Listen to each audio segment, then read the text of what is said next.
हाँ। क्या पढ़ना है बाबू आज? वियना की संधि। चलो स्टार्ट करते हैं वियना की संधि। हाँ। देखो चैप्टर का नाम क्या था? यूरोप में राष्ट्रवाद का उदय। क्लियर था? Yes sir. यूरोप में राष्ट्रवाद का उदय, समझ में आ रहा?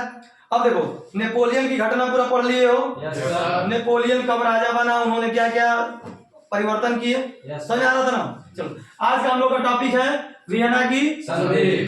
अब तक मजा आया ना? Yes sir. वियना की संधि। देखो ये हुआ था कि 1815 में एक संधि हुई थी, समझ आ रहा है ना?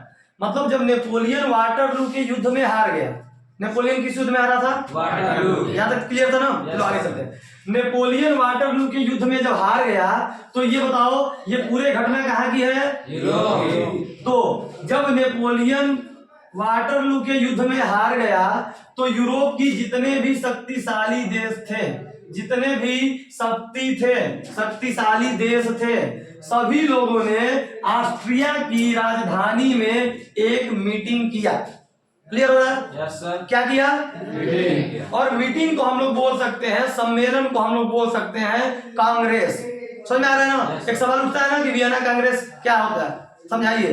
तो वही सवाल ये है, सब लोगों ने, जितने भी यूरोप के शक्तिशाली देश थे, एग्जाम्पल में किसका लोगे? उस समय ऑस्ट्रिया को लोगे, दूसरा कौन सा लोगे? प्रसा का लोगे, तीसरा कौन सा लोगे? रूस, और एक को लोगे ब्रिटेन। यही चारों शक्तिशाली थे। बाकी छोटका मोटका के पूछता है। चलो इसका मतलब ये है कि जब 1815 के बाद 1815 में एक सम्मेलन किया गया। कहाँ पे किया गया? ऑस्ट्रिया की राजधानी वियना, जिसमें यूरोप के बहुत सारे शक्तिशाली देश आपस में एक मीटिंग किए और मीटिंग करके एक समझौता तैयार किए, जिस समझौते को हम लोग क्या बोलते हैं? वियना संधि। अच्छा, वियना कांग्रेस कहेगा तो सम्मेलन समझ लेना, और संधि का मतलब समझौता। मतलब वियना कांग्रेस के अंदर सभी लोगों ने मिल करके एक नया क्या बनाया? एक नया समझौते का पत्र बनाया, जिसे हम लोग क्या बोलेंगे? वियना संधि। अब देखो 1815 में 1814 सितंबर में हुआ था, ठीक है, डेट नहीं क्लियर है। सितंबर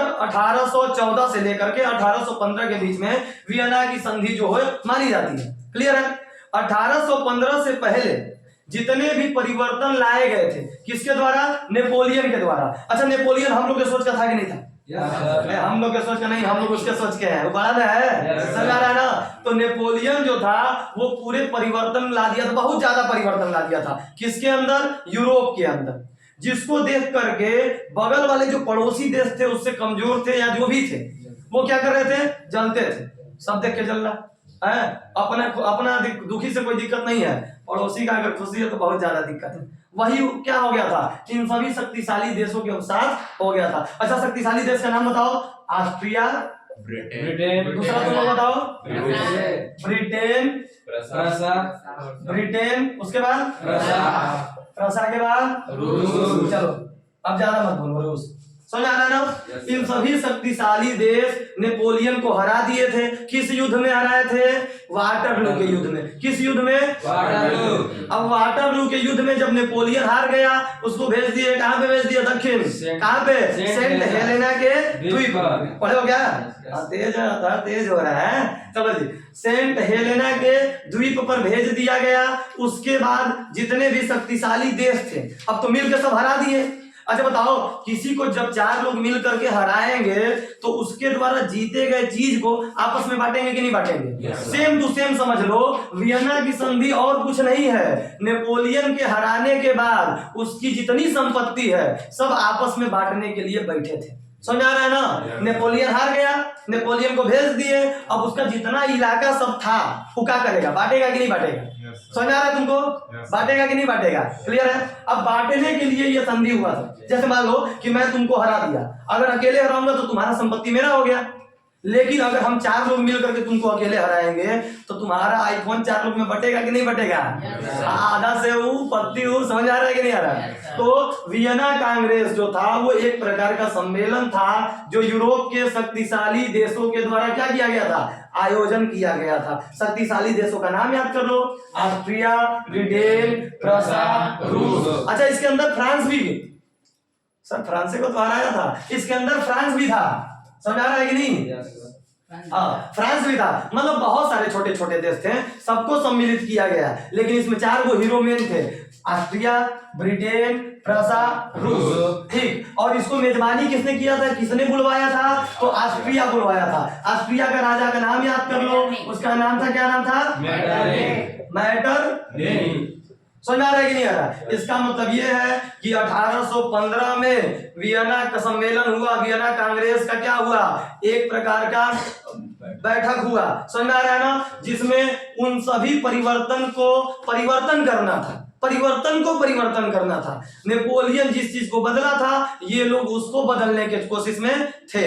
समझ आ रहा है ना? कौन? ये सभी शक्तिशाली नेपोलियन यूरोप के पूरे नक्शे को अपने हिसाब से बदल दिया था। रूढ़िवादी विचारधारा को उदारवादी में बदल दिया था। रूढ़िवादी का मतलब समझते हो ना? पुराने सोच रखने वाले, जैसे लुंगी पहनने वाले पुराने सोच, अब फटल जींस पहनने वाले समझ आ रहा ना? रूढ़िवादी सोच को बदल के रख दिया था उदारवादी में। लेकिन पूरे यूरोप में रूढ़िवादी जो थे वे ज्यादा परिपक्व थे, तो उन लोगों ने नेपोलियन को हरा दिया।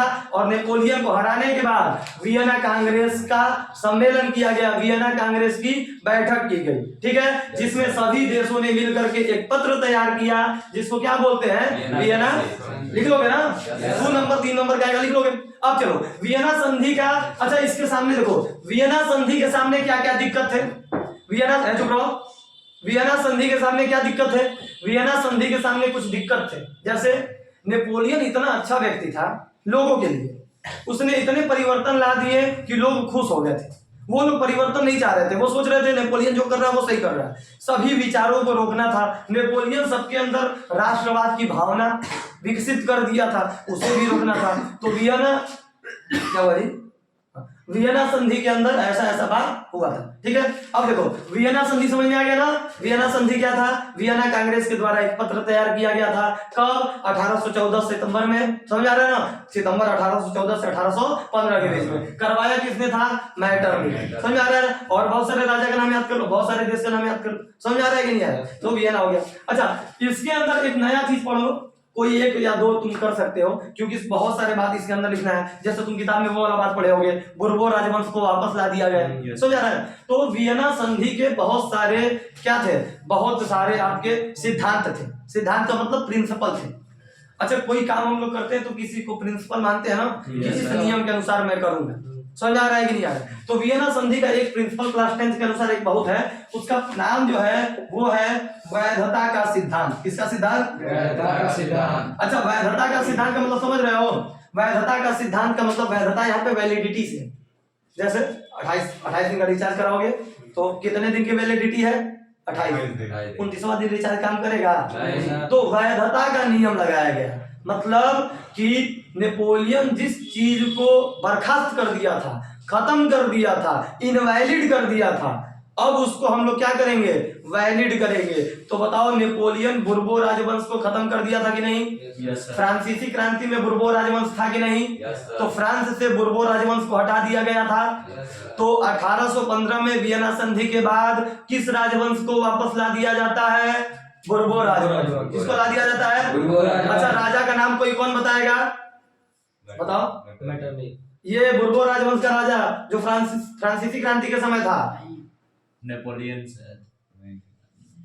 हो गया। कहाँ गुंडा बनेगा रे? लुईस सोलावा। Yes sir. तुमको नहीं याद है जी? तुम डिप्रेशन में होगा अशोक, तो काहे ऐसा सोच रहे हो? बोलो। Yes sir. अरे वीडियो नहीं बड़ा हो रहा है, बोलो जल्दी। लुईस सोलावा। छोटा छोटा बात याद नहीं करोगे इसका? समझ आ रहा है ना? हाँ, इतना याद कर रहे हो। ऑस्ट्रिया का राजा मैटरनिख का, तुमको लुईस सोलावा नहीं पता। समझ आ रहा है कि नहीं आ रहा? तो लुईस सोलावा बुर्बो राजवंश का जो राजा था, जो मर गया था, मार दिया गया था ना गिलेटिन से दबा के, काट करके गर्दन उसका, राजा रानी, वही ना आती मचा दिए थे, पूरा फ्रांस को परेशान कर दिए थे। और कहानी का नाम क्या था? एक था राजा, एक थी रानी, दोनों मर गए, फ्रांसीसी क्रांति खत्म। समझ आ रहा है कि नहीं आ रहा है? तो वियना संधि क्लियर हो गया? ठीक, चलो।